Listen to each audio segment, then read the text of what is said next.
people were to ask you, who is Chef Bham? Who are you? I'm the humble father, trying to provide for my family. You are originally from Chicago, right? Vegas was a happy accident. It is a long story. You mentioned that early on in your career, it was in Las Vegas. Tell us, what were your biggest takeaways? It really opened my mind to be more mindful of what we're doing, paying attention to the detail, even the temperature of the pot, like the little things, even the color of the stock. A lot of techniques I haven't seen before. I was very uncomfortable. I was very outside of my league. And so every decision I made, I told myself I have to be surrounded with the best of the best of the best. You are from Chicago, you went to Las Vegas, but you went back. Why did you do that? Vegas wasn't really part of the game plan. I wasn't really gonna grow old in Vegas. Lumikha is a Tagalog word that means to create. If you were to describe Lumikha, what is Lumikha? The scene with doing something like this with Filipino food was very, very new. And I felt like I was creating something new. The word Lumikha really spoke. Here we go. Yeah. And I knocked.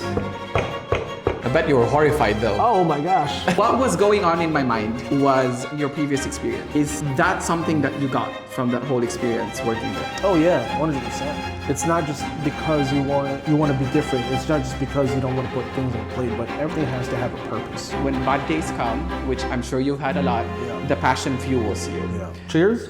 Cheers. Tagay. Tagay, yes. Tagay po. Chef, thank you for having me. Thank you for this opportunity to sit down with you. I had the opportunity to come here 2 weeks ago and had to experience what you have to offer here in Lumikha. And so at the beginning of this video, I actually had an introduction sort of your culinary experience and who you are. But like, I'm curious, right? And it's only fair for me to ask you to start this conversation. If people were to ask you, who is Chef Bham? Who are you? Well, hopefully, first and foremost, I'm the humble father, trying to provide for my family, not to sound, too cliche, but that's really all I'm trying to do with this whole concept that we're doing. Thankfully that we have a concept that I believe is very special and that is worth pursuing. That's why we're doing this whole thing. And we're doing everything right, hopefully, from the foundational of building this concept. So we're here in our studio trying to define who we are, and hopefully what that is just through hard work and through humility, and we just want to learn from everybody. And we're not trying to be lofty or snobby with our pursuits, with this concept, but we believe that we're in this niche. Where I sit in that is, I think I'm the catalyst in this concept. I think this seed has been planted in me, and I think it's a very special and serious thing for me to pursue. Not to not think of it as a special, but we really need to pursue this with absolute excellence. Right. Yeah. With intention, right? Very intentional. Yeah. We're very intentional with what we're doing. And I think if we win, I think this goes beyond the four walls of this studio. If we win, a whole lot of people will be celebrating with us. Yeah, yeah. You are originally from Chicago, right? Correct. And correct me if I'm wrong, but like when you started working as a chef, you moved to Las Vegas. Is that right? Yes and no. Okay. So Vegas was a happy accident. I went to Vegas for a quick weekend for a conference. Yeah. For a Christian conference. Okay. I was only supposed to be there for like a week. And it is a long story. I'm very big on God provides. Yeah. God provides. Yeah. So I was called to be a music minister for this conference. And at that time, I work in a small restaurant in Chicago. Yeah. There's no way I could afford a flight going to Vegas. But I'm all about God will provide, God will provide. So I committed without buying a plane ticket. And somehow I was able to purchase my one-way ticket. I went without having a return ticket. But my whole attitude of God will provide, I will wait until God provides a miracle. Yeah. And conference happened. It's the Sunday, and it's our last day of conference, and there's nothing. There's no miracle. Okay. And I began, At this point, how long were you there already? a good week. Okay. Probably 7 days already. But Okay. Sunday or Monday is when everybody leaves. So Okay. Sunday, I still don't have a return ticket. And my peeps from Chicago are like, yo, what are you gonna do? Yeah. Monday morning happens, and it dawned on me out of nowhere that I'm already in the city of amazing restaurants. There's a mecca of Michelin rated restaurants in Vegas. Yeah. I thought I would send an email out. I did a quick research. I saw Guy Savoy.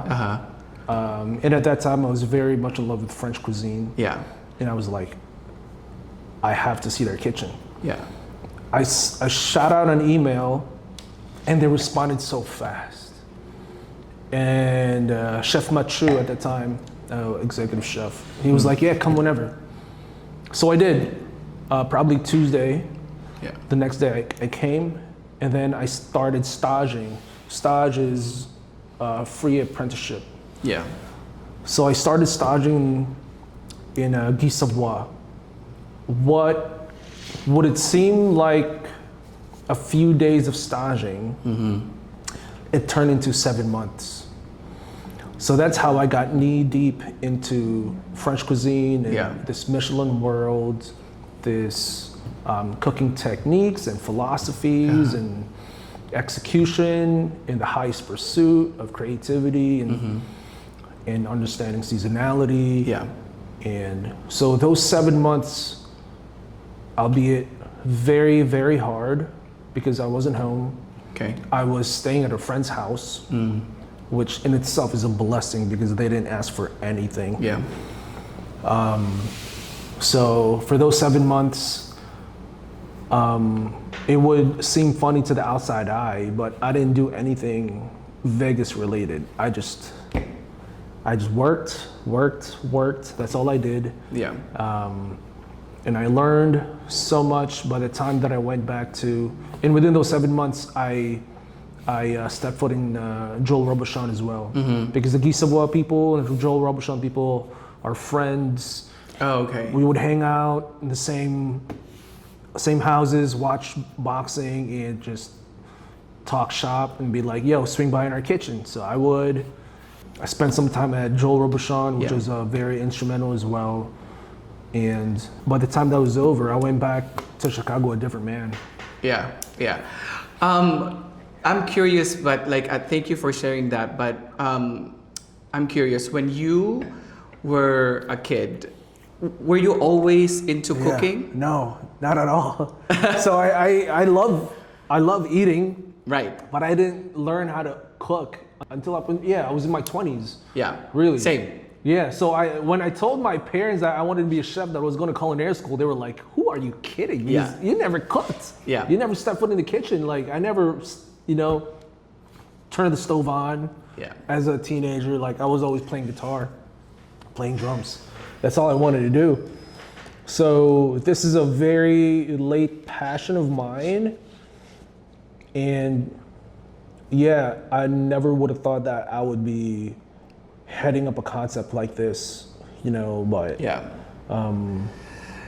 thank God for the creative expression of cooking, because I found my creative outlet in this. While you were sharing that, it actually took me back as well in my early 20s. I don't want to say my age, but so I was never into cooking as well. I love eating just like you, but I grew up and I was raised in the Philippines, and so when I moved here in the US, you don't really have a choice, right? Like it's either you eat fast food every day or you eat at restaurants every day, or you learn to adapt and you learn how to cook. And because I love to eat good food, I have to learn how to make it the best that I can. I'm not the best, people know that. People who watch the channel know that. I try to actually simplify a lot of the things that I do, but I was never into cooking. And honestly, I do want to share that if you guys are gonna get something from this, it's like it's never too late. You don't have to start Never too late. as a kid to, to cook. Any age is the appropriate age to learn how to cook. Wanted to shift back to your story in Vegas, just so that people would know about the restaurants that you mentioned. You mentioned that early on in your career, it was in Las Vegas, and you particularly mentioned 2 French restaurants, right? The first one was with Savoy, which is at Caesar's Palace, 2 Michelin stars. And the second is Joel Robuchon at MGM Grand, which is the namesake restaurant of the late Joel Robuchon, 3 Michelin stars. You mentioned how you got into those restaurants, but tell us, what were your biggest takeaways? Really, philosophy in cooking. There was a different execution, level of execution that I really wasn't used to. Before that, I was working in a small bistro in Chicago, and it's like a neighborhood bistro. It's a good restaurant, but it's not Michelin or anything. Yeah. So when I went there, I wasn't used to paying attention to the details, even the temperature of the pot, like the little things, even the color of the stock. Yeah. How much carrots, if you taste the stock, you can taste the carrots, these kinds of things. Like it really opened my mind to like be more mindful of what we're doing, because it wasn't just a macho way of cooking anymore. It's just flipping, pans and vegetables. Now it's like meticulous and very, very, again, intentional of the standards. Technique heavy. And very technique heavy. Yeah. I was like in outer space because a lot of techniques I haven't seen before. Yeah. So I was very uncomfortable. I was very outside of my league. It really amplified, how inadequate I was at that time. And it was just, I didn't even know at that time, but it was just the start of that, feeling inadequate, because the journey I would put myself through was going to be a bunch of that, feeling inadequate, because I just wanted to, Gisava opened my eyes to the level of chefs that are out there, and I wanted to be around those caliber of chefs. And so every decision I made moving forward, I told myself I have to be surrounded with the best of the best of the best. And that wasn't, it's not as easy as it sounds, because it amplifies how, untrained you are, how you're just not quite there yet, compared to other people. Yeah. So, but I just put myself in that mindset that I'm a student in the game and I have nothing to complain about. Just put my head down and learn and learn and learn. Yeah. I also think that you never really get the chance to grow if you don't surround yourself with people who are better than you. So I honestly think that was a big blessing that you were there. Yeah. If you didn't feel uncomfortable, if you didn't feel like you were out of your league, you will never grow. And that's one of the things that I constantly tell myself about what I do, specifically in my job, even in content creation, right? Because if you think about it, there's a lot of people in the food industry that's already very successful in YouTube, but I can never compare myself to them, because if I do, then I will never move, I will never upload the videos, and I will never get the chance to do what I do. Yeah, you just keep getting discouraged. Yeah. But at the same time, there's a balance to it. You want to compare yourself to those who've done it right. Right. So that there's a threshold that you can compare yourself to. This is the bar, and this is what you want to do. Exactly. Let's pivot to when you moved to Chicago, back. Yeah. Because I know you are from Chicago, you went to Las Vegas, but you went back. Why did you do that? Was it because of Alinea? That was a big part of it, but at that time, it was just time for me. Vegas wasn't really part of the game plan. I wasn't really gonna grow old in Vegas or anything. I feel that. Yeah. Yeah, by the end of it, I was really just tired of the lights, and I was ready to head back. But the way I headed back was a segue because my best friend got married in Houston here. Yeah. The way I left Vegas was I went to Houston first for my best friend's wedding, and then I went back to Chicago. But yeah, and that started a new kind of dilemma when I went back to Chicago because I went back to that same bistro Okay. that I came from,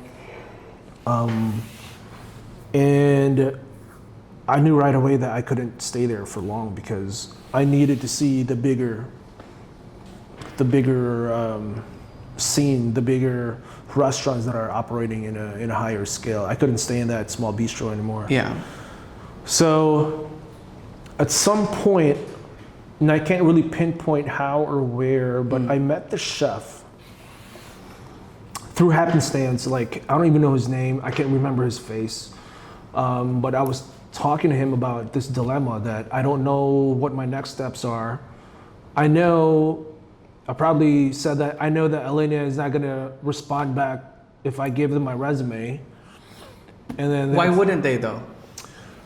because their application is like this high. Yeah. You know, there's no way they're gonna. Yeah. The bar is too high for Alinea. The bar is too high. My background is not compared to those people applying. So what he said, and this is a very, very important conversation, you know, that I'm only realizing now. He told me he pretty much gave me a game plan. He said, after resume, go to Alinea, go to the back door and knock. And tell the chef that you want to stage right there and then. Wow. I said, arrive in chef whites, in black pants, ready to go. Like, so there's no really Reason. for them to say no. And another thing for those restaurants, they always need hands because there's so many things to do. Yeah. There's so many, they could use more hands. Yeah. Right? Always. So if you're already there, the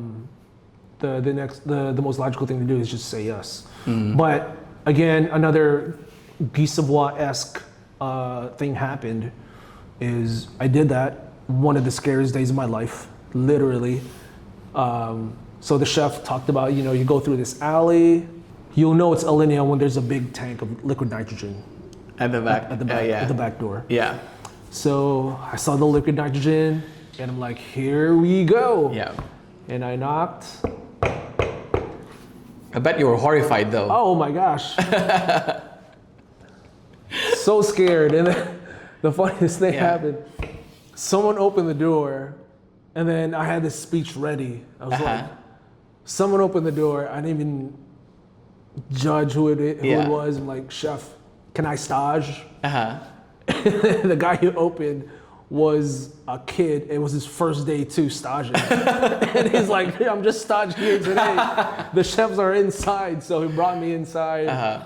And then I had, they opened the back door of the kitchen and that was a magical moment because I thought, I was like, oh my gosh, I am in the inside. Yeah. You know, and right away I saw no one was talking. Everyone was laser focused. Yeah. It was so loud because there's so many blenders going on. Right. And then I had to walk this long, it seemed like a long hallway. Yeah. To the chefs. And as short as I am, the two chefs, executive chef and chef de cuisine, were tall guys. Chef Atkins wasn't there. Okay. I was looking for him actually. Yeah. And, but the executive chef and chef de cuisine at that time were these two towers. So they're looking down at me and I'm looking up, and then I'm like, chef, can I stage? Yeah. Yeah. And then they looked at each other and they were like, who sent you here? Yeah. I'm like, no one. And then they looked at each other again. They're like, well, how long are you gonna stage for? Yeah. And I was like, as long as they allow me to. Yeah. And then they were like, all right. And then they called Chris, who was the morning manager at that time, and then just sent me to Chris, and Chris gave me whatever project he had. And then that was the start of my tumultuous journey. I'm curious. If I knew how hard the next 3 years were going to be, I probably would have quit. Yeah. But I was gonna say like how long you were, but you were there for 3 years. If you're staging, do you get paid? no pay, no pay, There's no pay. no pay. Yeah. So the passion fueled you. Yeah. Again, it was through that conversation with that chef. Yeah. That chef, I really think that he's an angel. You know, that's probably Yeah. another conversation. Yeah. But he said, if you really want to be a chef, you have to love it to the point that you can do it without the money. Mm-hmm. That's what I needed to hear at that Yeah. time. And yeah, my pursuit had to be very pure. That's very interesting because as a YouTuber, I actually started this journey and having the decision to start a YouTube channel that was late around October, November of 2023. But I knew that I had to accept the fact that for a long time, I would not be monetized because I am not a celebrity. I am not a chef. I have a passion, and you have to basically be okay with not being paid. It's a year and 1 month after I started the YouTube channel, which is basically just last month, mid last month, where the channel started to be monetized. And you know, I can relate to that story of you should have, when bad days come, which I'm sure you've had a lot. Yeah. The passion fuels you. Yeah. Do you remember what year you were there in Alinea? 2014 to 2017, I believe. So they were that big already, right? Oh, yeah, right. Yeah. Alinea was big right from the get-go. Yeah, because let's talk about stats, okay? Because in 2011, Alinea climbed to number 6 at the world's 50 best restaurants from number 37 the year before. That was the same inaugural year that the Michelin Guide went to Chicago. And Alinea received 3 Michelin stars that year and every year since then. I know that I asked you this earlier about the 2 French restaurants in Las Vegas, but what was the whole experience working with Chef Grant Achatz? And did you get the chance to also work with Chef Dave Barron and the rest of the Alinea team? Like, what was that like? I didn't get to work with Chef Dave. He was already at Next at that time. Okay. And then I joined my last years at Alinea Group. I was at Next. He was gone already at that time. Okay. But Chef Achatz again opened my eyes to a new dimension of cooking. Yeah. A lot of what I do today, I subscribe to his ideas of like the creativity aspect. Mm-hmm. I love when he said that, you know, there's no rules when it comes to creativity. Yeah. Like why does food have to be on a plate? Yeah. And he's right, you know. He's right. He's right. And so it just makes me think, as a chef, how can I, you know, present something that's more intriguing to the guests, that's more interesting, you know, that has more impact, you know, without being pretentious. Right. You can't do these things without intention, you know, doing it for the sake of doing it. So that there has to be a big why behind your doing it, a big reason, a big connectivity, big cohesiveness to the whole menu, to the whole experience of why you're doing such things. You know, it's not just for show. Right. But with that said, I like that idea, you know, and that's really my pursuit for Filipino food, is for our Filipino food to be dressed a little differently, more interestingly, more, not controversially, but, you know, just in a more very interesting, more creative way. Mm-hmm. I think we have the capacity to do it. I think a lot of people are already doing it. I'm not the first one. Yeah. So I think we're in this wave. If we do it right, I think we can all be in this one big wave together instead of doing it individually. Yeah. And make a big difference with our food. Yeah, I think that's really important. I love to watch a lot of podcasts, which is actually why I started this whole idea of having kitchen conversations where I talk to chefs and gain basically their experience and you know, through their stories about, you know, just how to have new takes and new ideas when it comes to the passion for food. I saw a YouTube conversation about John Uche and Nick DiGiovanni, where Nick mentioned that you can only ride on someone's success for so long. At some point, you gotta let go, and you have to find your own path. Is this what you did? Yeah. Why is that why you left Alinea? That's not why I left Alinea. At some point, I thought I was going to go into Alinea because that's is the only thing I knew at that point. Quite literally, I gave my life to Alinea. You know, that's all I did for those 3 years. Sounds short, but when that's all you do, and you're there 15 hours a day, you wake up, you shower, go to work, go to bed, shower, go to work. Like that's all you do for 3 years. Like you become detached to the world. Yeah. I didn't see a single show, a single NBA, NFL game. My life was dedicated. I didn't see family. I missed out on weddings. Yeah. So when I did that, when I left Alinea, by the time I left Alinea, it was because I was so exhausted. My back was literally You were tired.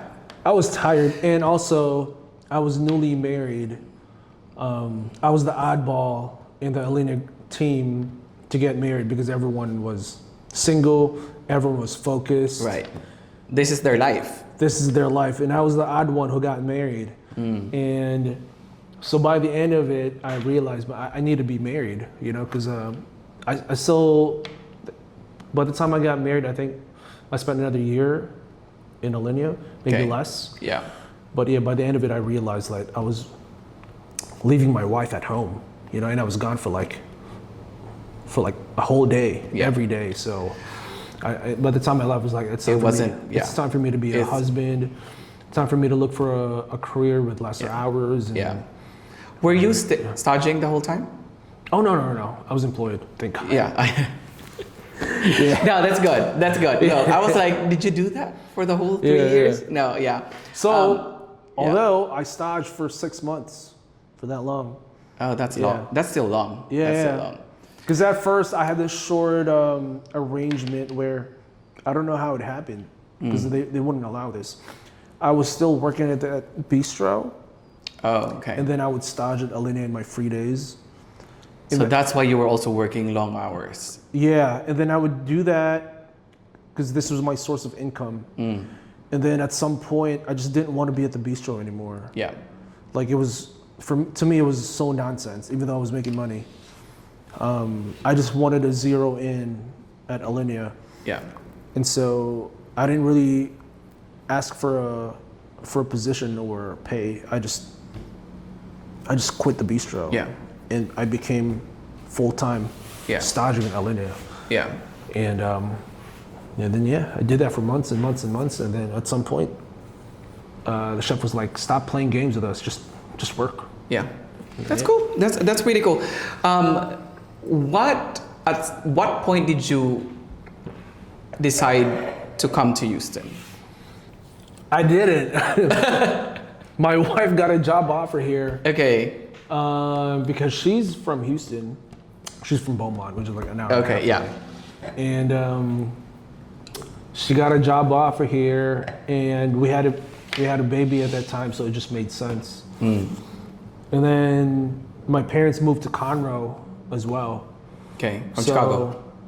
Yeah, from Florida. From Florida. Okay. So it was a no-brainer for us to move here. So I was like, with the background that I have, I was confident that I was gonna get a pretty good job. So with that in mind, I was like, let's go. And we didn't really have a lot of time to think about it.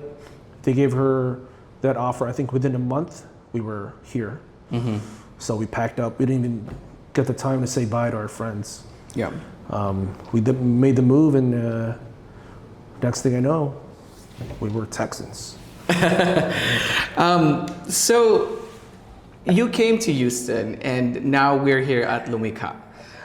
For those people watching who doesn't know, Lumikha is a Tagalog word that means to create. To create. Tell me, if you were to describe Lumikha, what is Lumikha? and how did it all started? Yeah, so I have to give credit to my uncle for giving me that name. Because my uncle's a professor, Tito Lito. Okay. And he's a very good writer.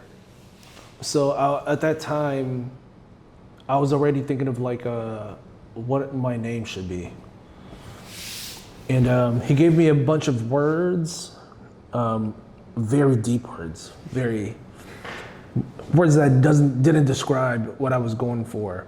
And then he said Likha, I think, or Lumikha.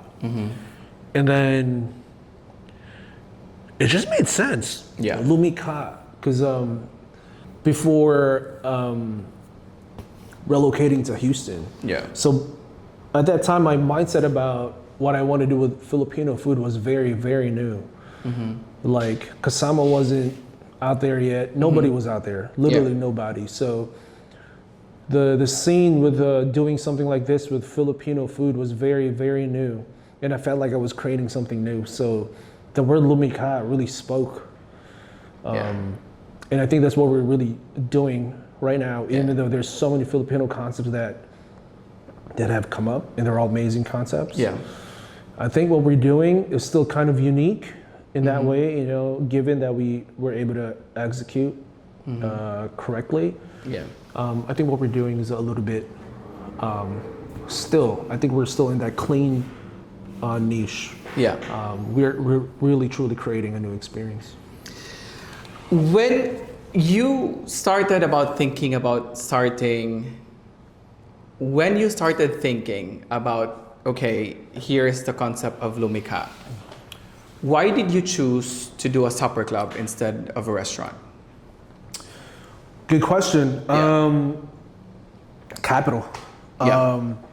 If I had the capital, although it would seem very immature to do it right away, even if I had the capital, I think not having the capital is a blessing in itself, because it forces you to really think of all the details and really makes you want to place down every brick in that mansion correctly, in that house. You know, we want to build this empire, this dynasty of a restaurant, and for it to be a dynasty, it has to be done correctly.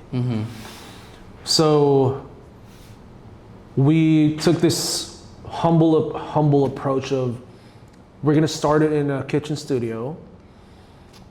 We'll practice the dishes, because at this point, all the dishes that I had in mind hasn't been, you know, tangible yet. Yeah. It's all been ideas. Right. So right now, we're gonna see if our ideas are truly good or not. Is this where you are right now? That's where we are in many ways. Also, there's so many layers to this. One layer too is this is our incubation period to see if we can create the numbers to present to our investors. Yeah. And then while we are building the brick and mortar, we are already creating this community, this interaction. We call it the fellowship. We're creating this fellowship with our guests. Yeah. Because a big factor of our concept is not just good food, because good food is not enough anymore. Anybody can make good food. You can make good food. My wife can make good food. Good food is not enough anymore. There has to be, the experience has to be multi-layered now. And so this is where we get to really study up our concept and really go beyond just making good food. Do we make exceptional, magical food? I think we do. But if that's it, you know? Anybody can do this.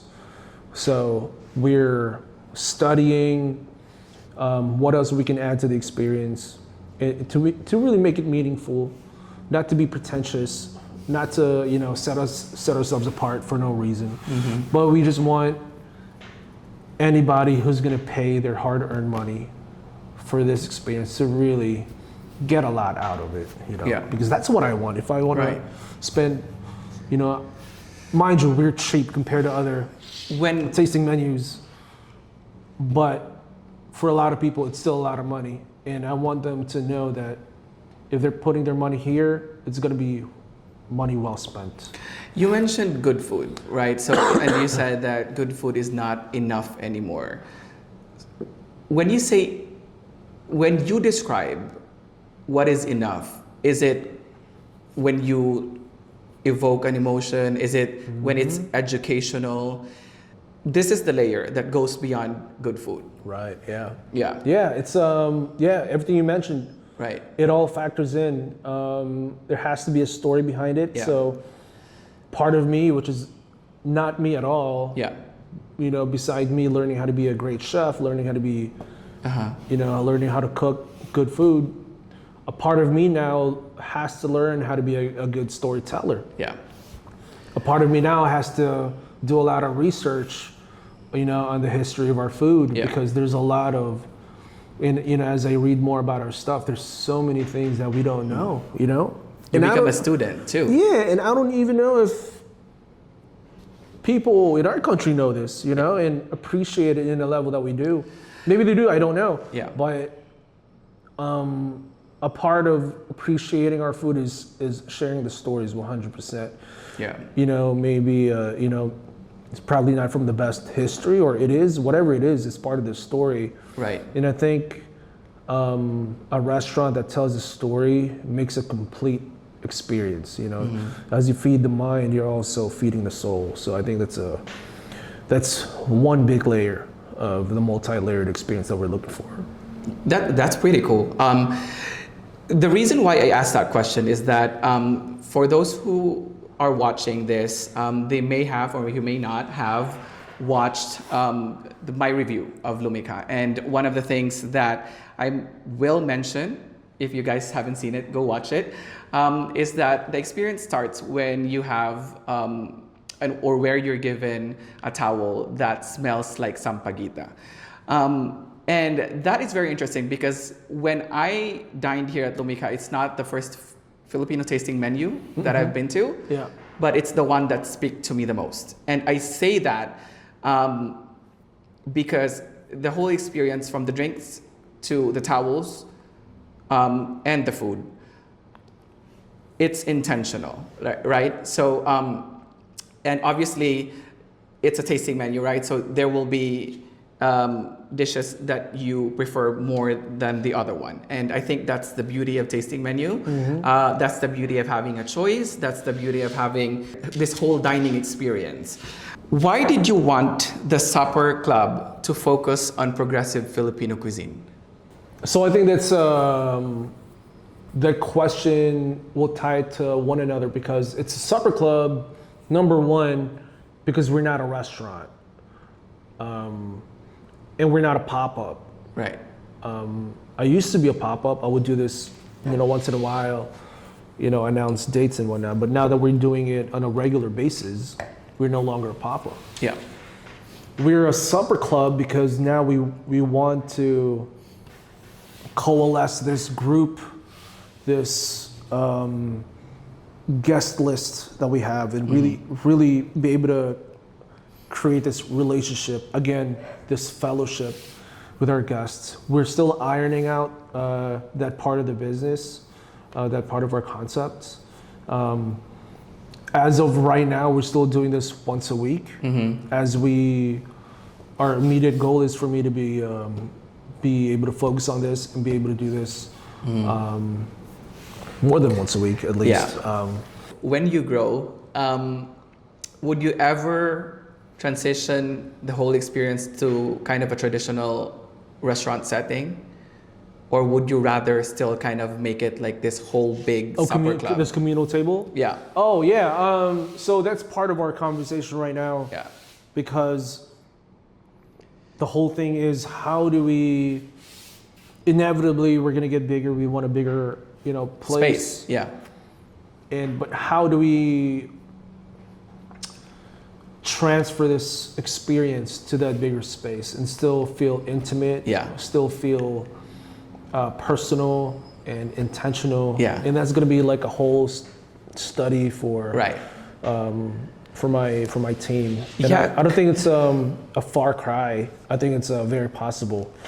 But it just has to be a lot of intentional, small steps to get there. Yeah. And yeah, it's gonna be fun. I think people are gonna appreciate it. Filipinos and non-Filipinos alike. Yeah, no, and the reason I say that too is because it's also my first time being in a supper club, and Filipinos are very heavy in community, right? Yeah. So we're very big into We're known for being hospitable. yeah. And so what I learned from this whole experience is that I was actually sitting here where you were sitting when I dined here.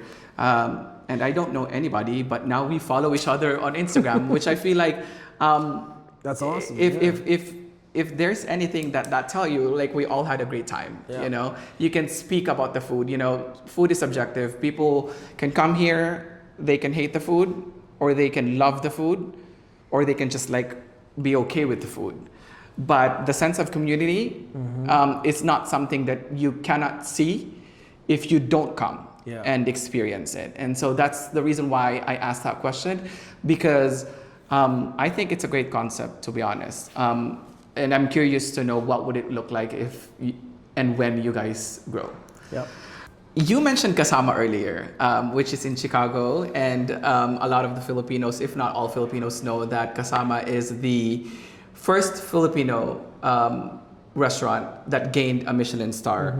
Do you think that Tim Flores had an influence with you honing in on Filipino food? I want to say yes, but not really. Okay. But just because by the time we got to know about Kasama we were already in the middle of doing this. Yeah.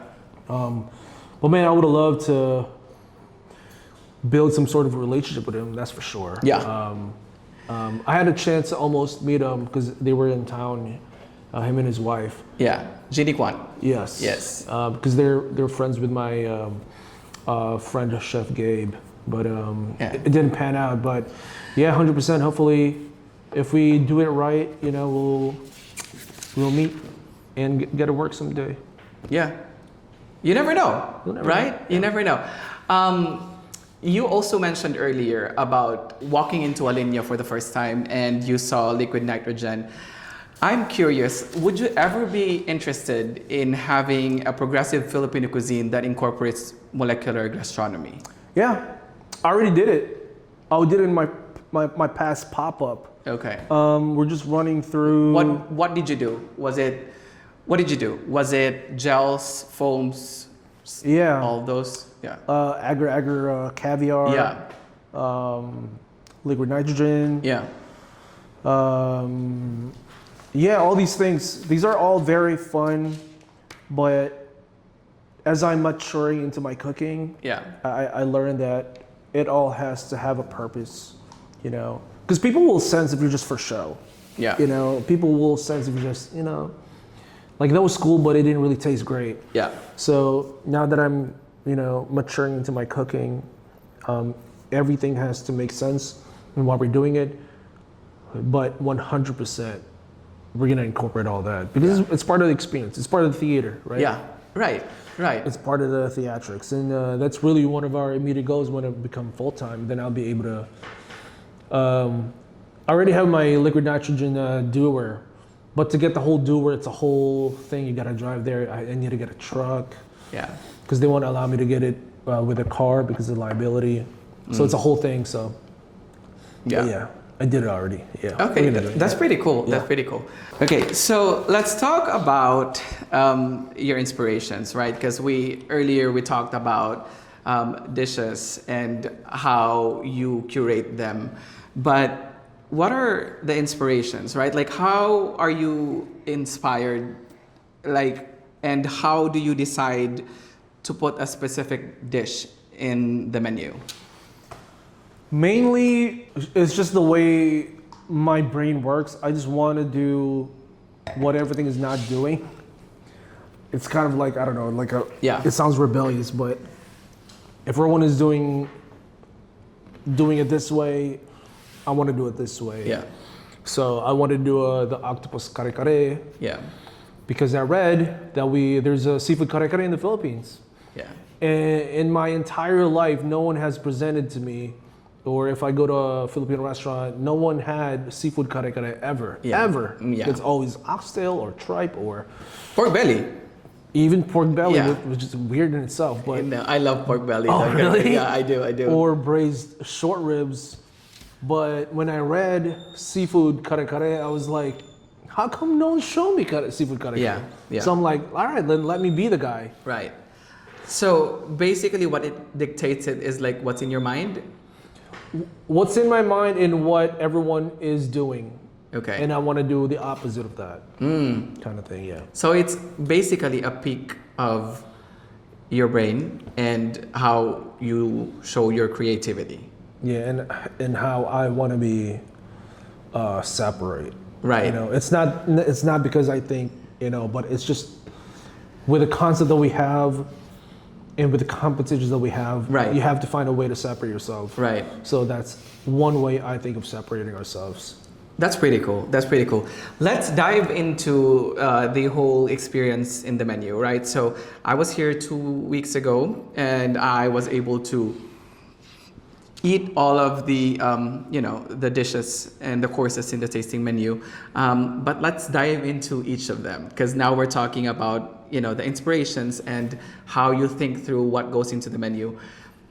When I sat down, I was given a sparkling lychee as a palate cleanser. Why did you do that? Because I've attended other pop-ups,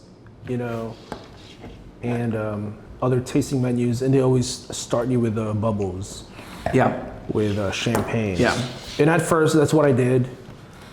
But at some point, I'm like, if I want to be separate, I need to be separate. So for the longest time, I was like, what can I serve other than champagne? Which I still do if there's a celebration. And at some point, we're gonna make our own bubbles.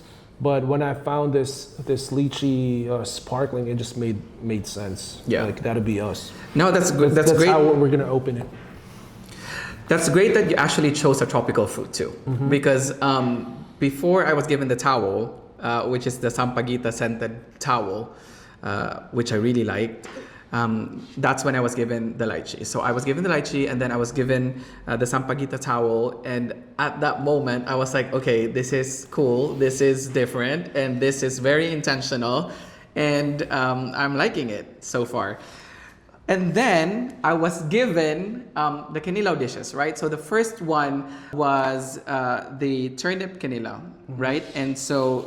And the other one, the second one, is beef kinilaw. And both of them were basically placed in a plate that looks like a sampaguita flower.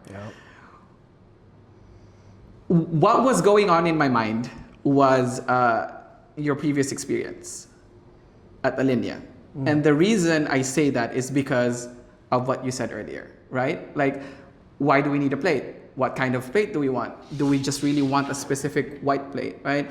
And I think that Chef Grant Acas is very notorious with that. When I saw those dishes, that's what I saw in my mind. Is that something that you got from that whole experience working there? Oh yeah, 100%. 100%.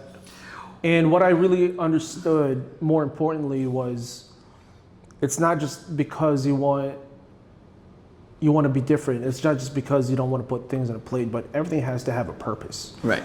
So for that instance, it was put on this white flour ceramic because it would kind of remind you of the flour. While you're already seeing it, you're also smelling it. So it's like this full experience. It pulls you. It pulls you. Yeah. So what I was hoping with that is while you still have that scent with wiping your hands, and it's still there and it lingers. We drop the first course and the linger is still there, and you take a bite and you're really smelling your hands. And that's really what I did. That's really how I experienced that. And so that's why I really wanted to point it out in our conversation. Why did you choose to do turnip, and then why did you choose to do beef? Because kinilaw, for many people who are watching, who is not familiar with kinilaw, it is similar to ceviche, right? It's not our version, it's just similar to ceviche, and kinilaw is usually made with seafood, either with fish or shrimp. Sometimes I've seen it done with scallop. Why did you go to the other direction? So that was more like a vegetarian kinilaw. Right. Again, it's just the time that we live in. There are more and more food aversions and allergies. So for us chefs, it's just becoming clear and clear that we need a different source of creativity. You know, it can't all be proteins or seafood and whatnot. But turnip, because it's white, it's a blank canvas. You can impart any flavor. Yeah. And mainly because it's white, and it was a good contrast with the black truffle caviar. Yeah. And sitting on a white ceramic, so it's a nice monochromatic kind of look. And to me, it just made sense. It's a very, very simple dish too, really. Yeah. Like, it's a simple. It was. Dish, yeah. That was simple, but I think that the beef one was a little more complex because the flavors were punching. That is a little more complex. It is because people won't see the technique behind it, but there's a lot of technique behind that dish. So it's raw beef, right? Yeah. But I freeze the beef first until it's rock solid, and then I sear it frozen. So, and I give it a severe sear. Yeah. So that you're getting best of both worlds. You get the raw taste, and you're also getting the Maillard reaction taste. Yes. And then I cube it up. Yeah. And then I fold it in this black garlic aioli, which was emulsified in coconut vinegar, which I love using for kinilaw. And also the brunoise of shallots, which is marinated in coconut vinegar. So the whole thing is in coconut vinegar, and then you folded it together. And I think it's a small dish, but it has a lot of depth. Yeah. And then you top it with a little bit of a salmon roe for mainly for look, but also it gives you a reminiscent taste of a kinilaw fish, the fish taste. Yeah. So the seafood portion of it. the seafood portion. Yeah. Of it, yeah. So it's like a small surf and turf. Yeah. And then I was given tapsilog after that. Why did you choose tapsilog from all of the silogs, right? Because there's a lot of silogs. Yeah. Why did you choose tapsilog, and why did you do it that way, where there was like a quail egg? Yeah, my first job here when I moved to Houston was at Uchi, which is a modern Japanese sushi restaurant. So that's mainly my background from sushi. I thought it would be, because at Uchi we have this gyotoro nigiri, which is this wagyu on top of rice. Yeah.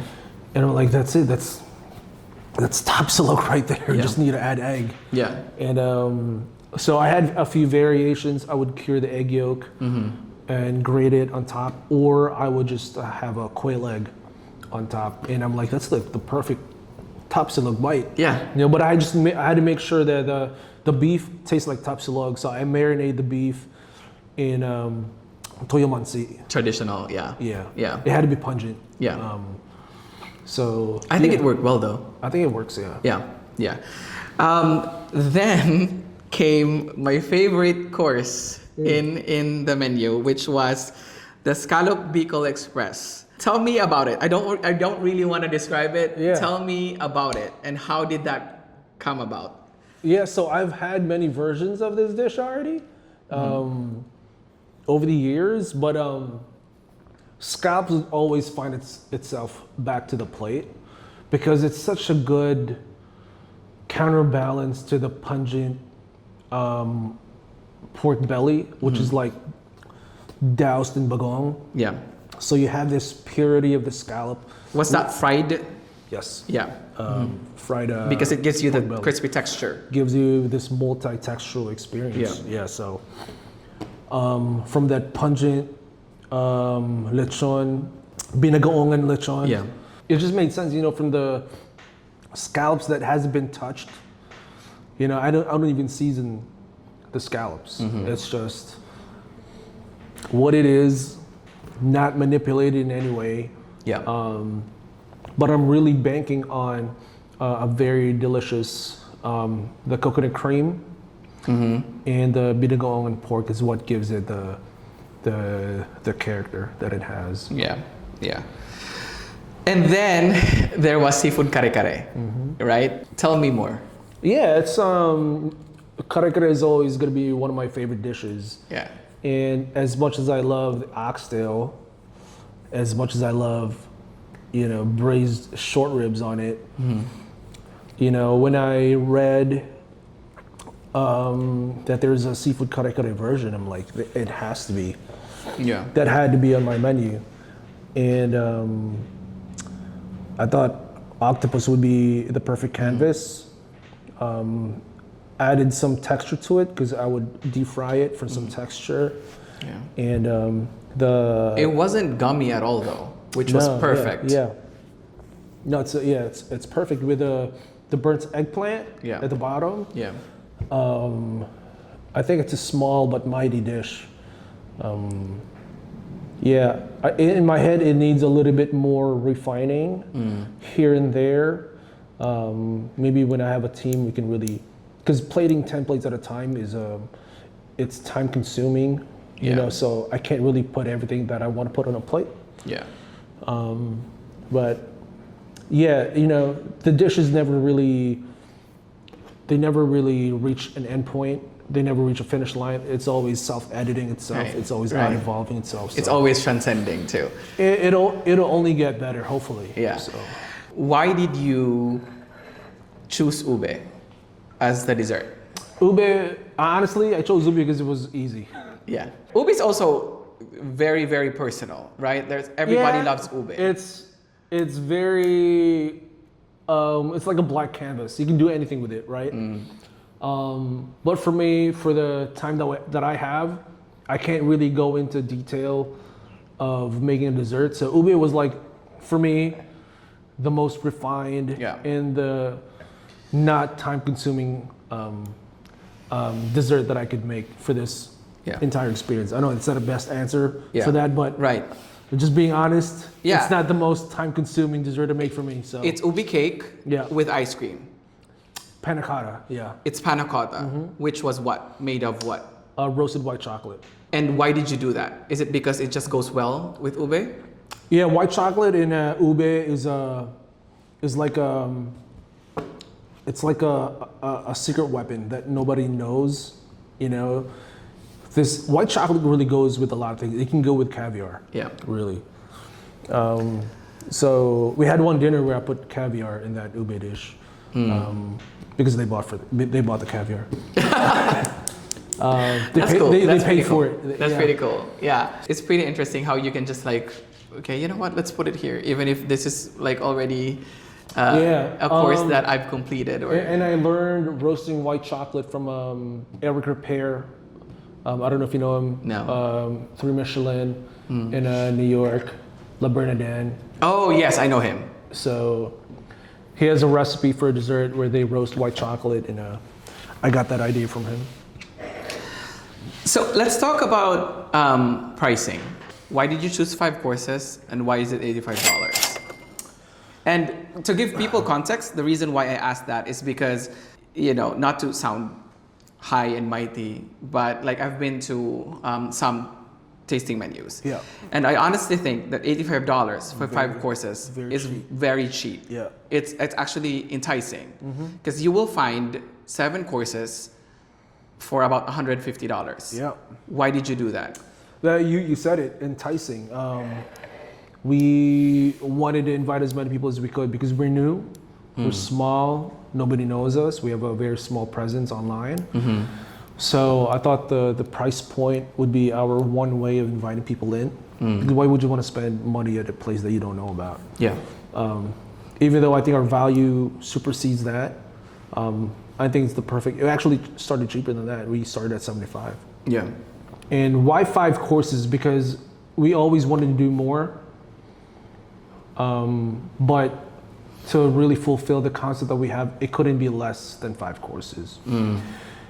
It wouldn't tell the story of what Lumikha is. Yeah. If we're creating a new concept, it can't be 3 courses long. It doesn't make sense. Yeah.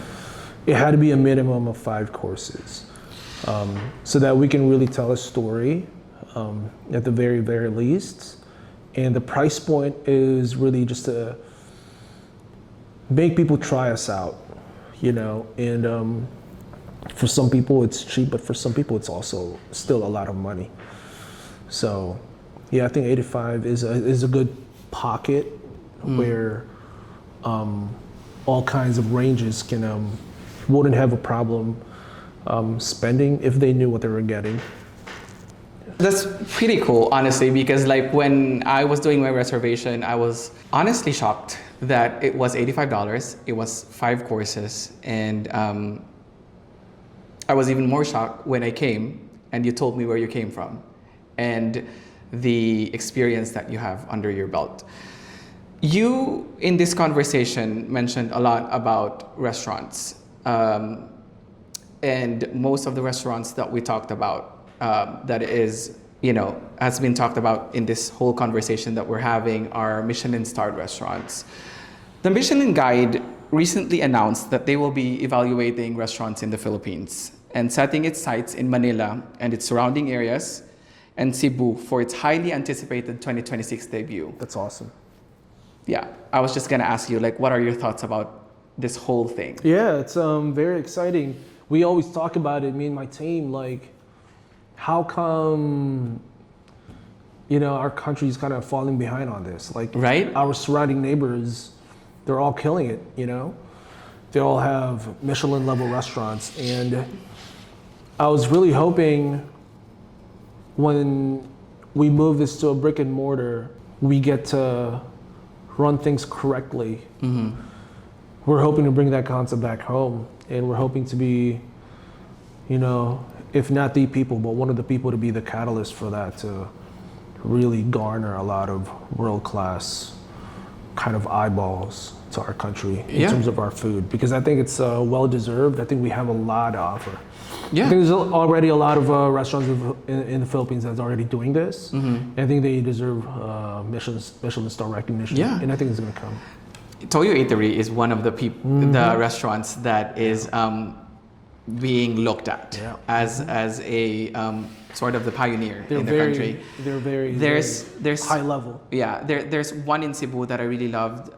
It's Shalo, which I really loved, and I feel like highlights the flavors of Cebu and its surrounding areas, which I feel like it's great because, you know, it goes back to why it is important to just do more than have good food, to have an education, right? Like to educate people about like what is the food in the Visayas region, right? Why is this important? The local produce. Yeah, the local produce, the farmers. Like if we don't do this, like this specific food or ingredient is gonna go away. Will be forgotten. Yeah. It will be forgotten. We don't know. We will not know the significance of it. And just like how it was with asin tibuok, like if we don't talk about it, if we didn't know it was artisanal or this is how you make it, it wouldn't be revived. Yeah. Right. It would not be what it is right now. Mm-hmm. All of the people who are doing progressive Filipino cuisine incorporates asin tibuok, 100%. Which I think is great, which tells a story about Filipinos and Filipino cuisine. It's about time we support each other, you know. Yeah. Filipinos, we're not really known for supporting each other. In this field. Yeah, we kind of compete with each other. And, I think it's about time that we really celebrate each other. That's awesome. That's awesome. Your repertoire is heavily influenced by Michelin-starred chefs and restaurants. With the Michelin Guide now evaluating restaurants here in Houston, what would a star mean to you?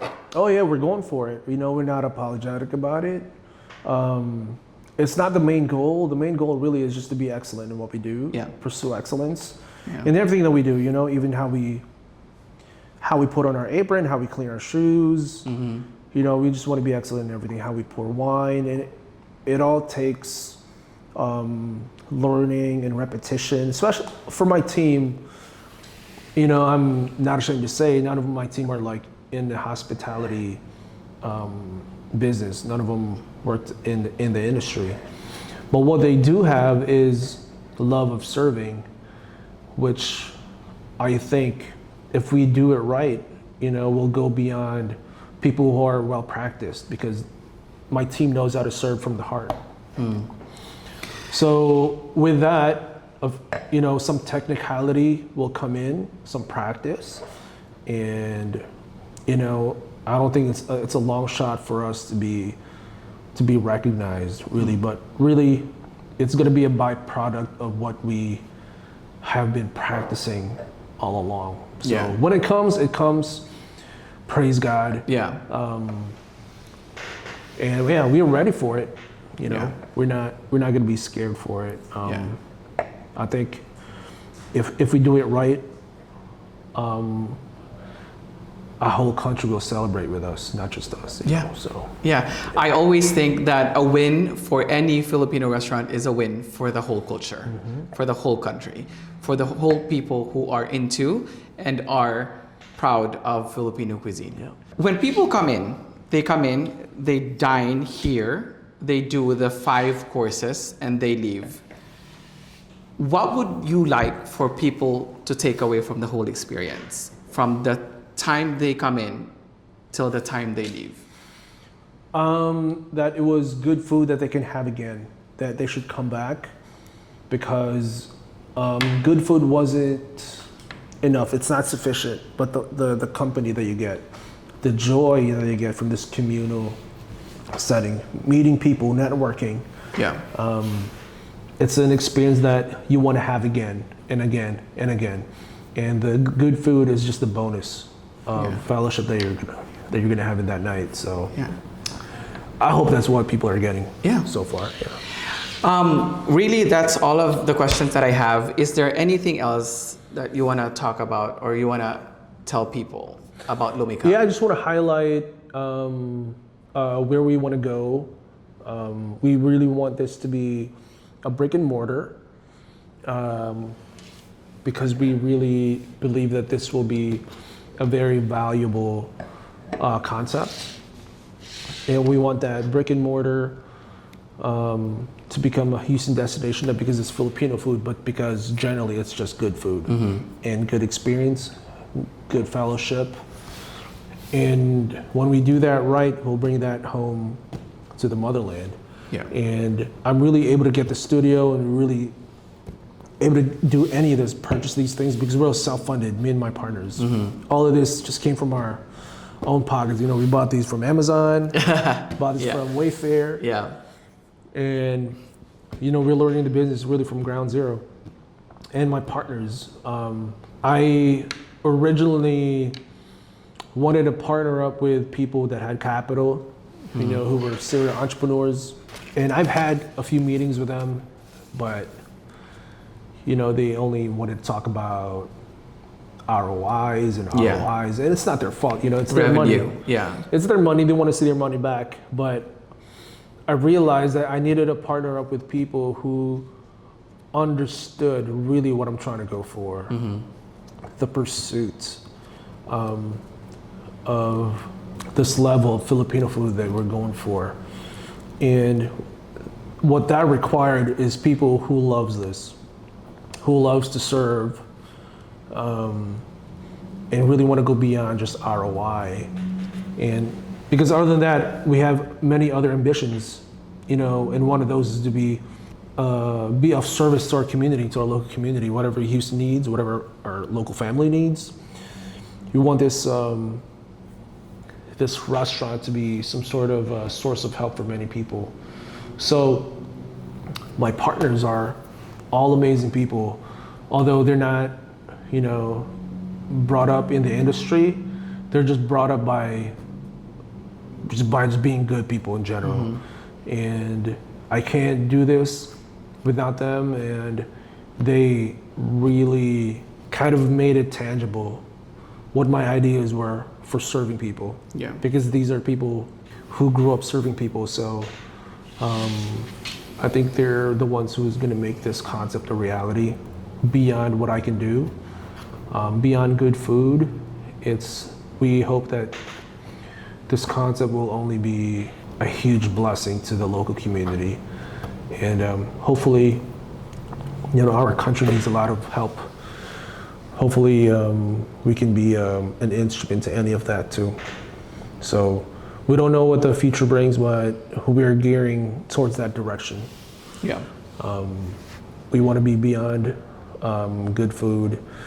We want to be something that transcends good food, and yeah, something that really will mean a lot.